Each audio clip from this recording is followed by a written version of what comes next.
अनि भजन सङ्ग्रह 27 अध्यायबाट एउटा खण्ड पढेर म आजको वचनलाई अगाडि बढाउन चाहन्छु। भजन सङ्ग्रह 27 अध्यायको 10 वचन, मेरा बुवा र मेरी आमाले मलाई त्यागे तापनि परम प्रभुले मलाई सम्हाल्नु हुनेछ। आमेन। आजको वचन ध्यानसँग सुन्नुहोस् है। आमाले मलाई बुवाले मलाई छोडे तापनि परम प्रभुले मलाई सम्हाल्नु हुनेछ। भजन सङ्ग्रह 27 को 10 पदले हामीलाई बताएको छ। साँच्चै यो पद तपाईलाई सुन्दा जस्तो लाग्छ त्योभन्दा अझै बढी शक्तिशाली छ, किनकि वचन कुनै पनि वचन कमजोर छैन। वचनले भन्छ, मेरो बुवा र मेरी आमाले मलाई त्यागे तापनि परम प्रभुले मलाई सम्हाल्नु हुनेछ। सम्हाल्नु हुनेछ भन्नुको मतलब संरक्षण गर्नुहुनेछ। संरक्षण गर्नुहुन्छ भनेको मतलब जोगाउनु हुनेछ, बचाउनु हुनेछ। उहाँमा सामर्थ्य छ, उहाँमा शक्ति छ, उहाँ बचाउन सक्नुहुन्छ, उहाँ सम्हाल्न सक्नुहुन्छ। त्यसकारण यो घटना 1870 देखि 1880 को बीचमा घटेको घटना हो। लिसन केयरफुल्ली, सुन्नुहोस्। 1870 देखि 1880 को बीचमा भारतको नागाल्यान्डमा घटेको एउटा जीवन्त घटना हो। यो बनावटी होइन र यो नोक्सेन भन्ने परिवारको जीवन्त घटना हो। नोक्सेन, NOXEN, नोक्सेन नागाल्यान्डमा कुनै समय नागाल्यान्ड भनेको चाहिँ नागा भनेको किनभने उनीहरू नाङ्गै हिँड्थे, उनीहरूको हरमा कपडा हुन्थेन, उनीहरूसँग शिक्षा थिएन, उनीहरूसँग ज्ञान थिएन, बुद्धि थिएन। उनीहरूमा जङ्गलमा एउटा आदिवासी जस्तै गरेर एउटा जङ्गलको पशु जस्तै भएर बाँच्ने एउटा जातिलाई नागा जाति भनिन्छ। नागाल्यान्ड भन्दा पहिला नागा थियो, नागा भन्दा पहिला नाङ्गो थिए मान्छे। अनि 1880 मा अहिलेको नागाल्यान्ड तुइङसाङ भन्छ त्यो ठाउँलाई, तुइङसाङ भन्ने ठाउँमा त्यति बेला त्यो पहाडमा आसाम राज्य अन्तर्गत मानिन्थ्यो। अनि त्यहाँ चाहिँ नोक्टे भन्ने जाति बस्थे, नोक्टे। अनि कोन्याङ, चाङ, सङ्तङ आदिवासी भन्ने जातिहरू त्यो ठाउँमा बस्थे, त्यो डाँडामा बस्थे। तिनीहरूको धर्म 4-5 थियो है। तिनीहरूको जाति नोक्टे, कोन्याङ, चाङ, त्यसपछि सन्चङ अनि आदिवासी जस्तो यिनीहरूको जाति थियो। र यिनीहरूको धर्म के थियो भन्नुहुन्छ भने यिनीहरू जङ्गलको त्यो नागाल्यान्डमा अशिक्षित भए पनि उनीहरूले पूर्वजहरूको पूजा गर्थे। पूर्वजहरू भनेको मतलब आफ्नो मरिगएका पितृहरूको उनीहरूले पूजा गर्थे। र परिआएको खण्डमा त्यति बेला उनीहरूले बलि, मान्छेको टाउको बलि पनि चढाउने गर्थे। यदि उनीहरूलाई इच्छा लाग्यो, त्यो प्रकारको अगुवाई भयो भने उनीहरूको धर्मले चाहिँ मान्छेको टाउको काटेर बलि दिन पनि उनीहरू पछि पर्दैनथे।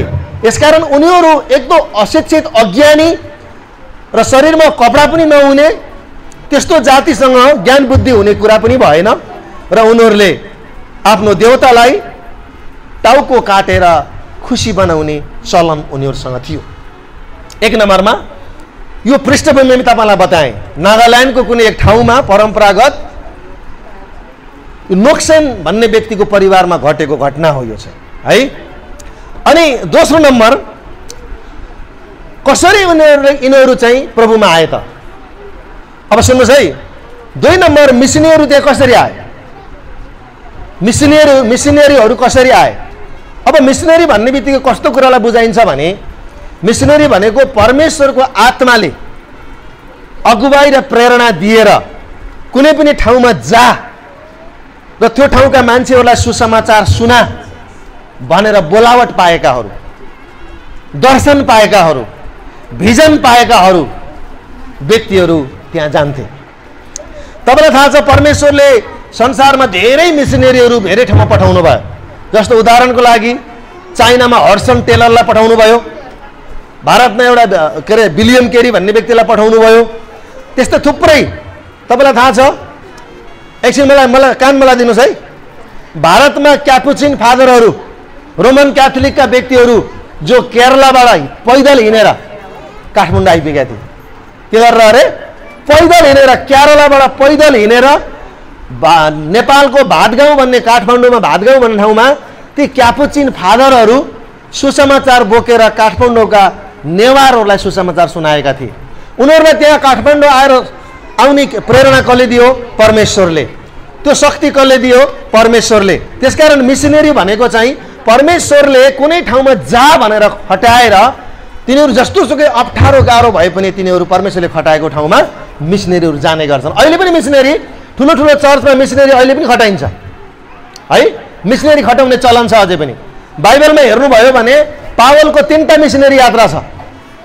पावल 3टा मिसनरी यात्रामा 3वटा महादेशमा पुगेको छ। पावल पहिलो मिसनरी यात्रा, दोस्रो अनि तेस्रो मिसनरी यात्रा भएर सुसमाचार बोकेर गलातियामा पुगेको छ, कपाडियामा पुगेको छ, एथेन्समा पुगेको छ, कोरिन्थीमा पुगेको छ, कलस्सीमा पुगेको छ, रोममा पुगेको छ। किन गएको त्यो भन्दा सुसमाचार बोकेर मिसनरी भएर गएको हो। अब यहाँ को मिसनरी आएको? सबैभन्दा पहिला त्यो नागाल्यान्डको त्यो आदिवासीको बीचमा चाहिँ रेभरेन्ड E.W. क्लिक भन्ने व्यक्ति लेख्न चाहनुहुन्छ भने रेभरेन्ड E.W. इलार्क भन्छ, CLARK क्लार्क भन्छ भन्ने व्यक्ति र डाक्टर पेरी, यी दुईटा व्यक्ति चाहिँ लाई परमेश्वरले doctor Peary PEARY doctor Peary र क्लार्क, यी दुईजना, एउटा रेभरेन्ड एउटा डक्टर, एउटा पास्टर भनौँ न, रेभरेन्ड भन्नु तपाईँलाई अलि अप्ठ्यारो हुन्छ होला, एउटा पास्टर एउटा डक्टर भएर भारतको त्यो नागाल्यान्डमा जहाँ नाङ्गै बसोबास गर्ने जातिकोमा परमेश्वरले उनीहरूलाई मिसनरी बनाएर पठाउनुहुन्छ। अनि यिनीहरूले त्यो सबैभन्दा पहिला यी मिसनरीले के गरे थाहा छ? यिनीहरूले त्यहाँको भाषा सिके। नागाल्यान्ड जहाँ उनीहरूले सुसमाचार सुनाउन जाँदै थिए, पहिलो कुरो तिनीहरू कहाँ जानभन्दा अगाडि पहिला भाषाको जरुरी हुन्छ। अनि पास्टर क्लार्कले र डाक्टर पेरीले सबैभन्दा पहिला अप्ठ्यारो भाषा सिके। उनीहरूले नागाल्यान्डले बोल्ने भाषा सिके। यिनीहरूले कति गाह्रो कुरा छ। आफ्नो देश छोडेर आएका छन्, आफ्नो परिवार छोडेर आएका छन्। किन आएको त भन्दा उनीहरूलाई परमेश्वरले प्रेरणा दिनुभयो, जा मेरो सुसमाचार सबै जातिले सुन्नुपर्छ। म नागा जातिको पनि परमेश्वर हुँ। परमेश्वरले यी दुई व्यक्तिलाई त्यहाँ पठाउनु भयो। सबैभन्दा पहिला डाइरेक्ट उनीहरू गाउँमा गएनन्, तर त्यो गाउँमा के भाषा बोल्छन् भन्ने कुरा पहिला तिनीहरूले थाहा गरे र उनीहरूले कैयौँ महिना लगाएर भाषा सिके। अर्कैको देश मान्छे आएर हेर्नुहोस् त, मिसनरी भएर आएर। मिसनरी भनेको शक्तिशाली कुरा हो। पाल्पामा तपाईँ हस्पिटल देख्नु भएको छ नि, त्यो हस्पिटलको नाम के हो भन्नु त? के हो? मिसन। बल्ल कुरो भन्दा मिसन, मिसन हस्पिटल। खासमा त्यो मिसन भनेको के हो त भन्दा विदेशी व्यक्तिले मिसन लिएर आएका थिए। मिसन के थियो? सुसमाचार थियो। खासमा मिसन सुसमाचार हो। त्यही भएर अहिले पनि मिसन हस्पिटलमा उपचार हामी गर्छौँ, निको येशूले पार्नुहुन्छ भनेर लेखेको छ हो। पाल्पा जानेहरूले त्यहाँ लेखेको होला, उपचार हामी गर्छौँ, निको येशूले पार्नुहुन्छ। अनि त्यहाँ पाल्पामा डक्टरहरूले अपरेसन पनि गर्छन्, औषधि पनि दिन्छन्, प्रार्थना पनि गर्छन्। र मिसन पाल्पाले एउटा ठुलो सुसमाचार बोकेको छ। धेरै मान्छेहरू लाभान्वित भए। दुईजना व्यक्ति पनि नोक्सेङ गाउँमा त्यो नागाल्यान्डहरू, तिनीहरू नागाहरू नाङ्गै हिँड्छन् अरे, छेपारो खान्छन् अरे, मुसा खान्छन् अरे, तिनीहरूको बिचमा कुरीति र कुसंस्कार छ अरे, तिनीहरूको बिचमा भाषा राम्रो छैन अरे, लगाउने कुरा राम्रो छैन अरे, अनपढ छन् अरे, उपचारको बिना ज्ञानको बिना धेरै मान्छे त्यत्तिकै मर्छन् अरे, मान्छेको बलि दिन्छन् अरे। यस्ता कुरा थाहा पाएर परमेश्वरले उनीहरूलाई त्यहाँ मिसनरी बनाएर पठाउनु भयो है। अनि सबैभन्दा पहिला यिनीहरूले भाषा सिके र भाषा सिकेर अब यिनीहरूले सुसमाचार सुनाउन सुरु गरे। अब हेर्नुहोस् है, यिनीहरू अब त्यो गाउँमा जाँदैछन् जहाँ बाक्लो नागाहरू बसेको छ, त्यो ठाउँमा, त्यो पहाडमा। अब महिनौँ लगाएर यिनीहरूले भाषा सिके र यो भाषा सिकेपछि अब उनीहरू त्यो गाउँमा पस्न थाले। हेर्नुहोस् है, क्लार्क र पेरी, यो दुईटा व्यक्ति अब त्यो गाउँभित्र पसे। पस्ने बित्तिकै सबैभन्दा पहिला उनीहरूले के गरेको देखिन्छ भन्दा एउटा परिवारलाई उसले सुसमाचार सुनाउँछ। उसको परिवारमा आमा बुवा छोराछोरीसँग उसको भेट हुन्छ। यो दुईटा मिसनरीको एउटा परिवारसँग भेट हुन्छ।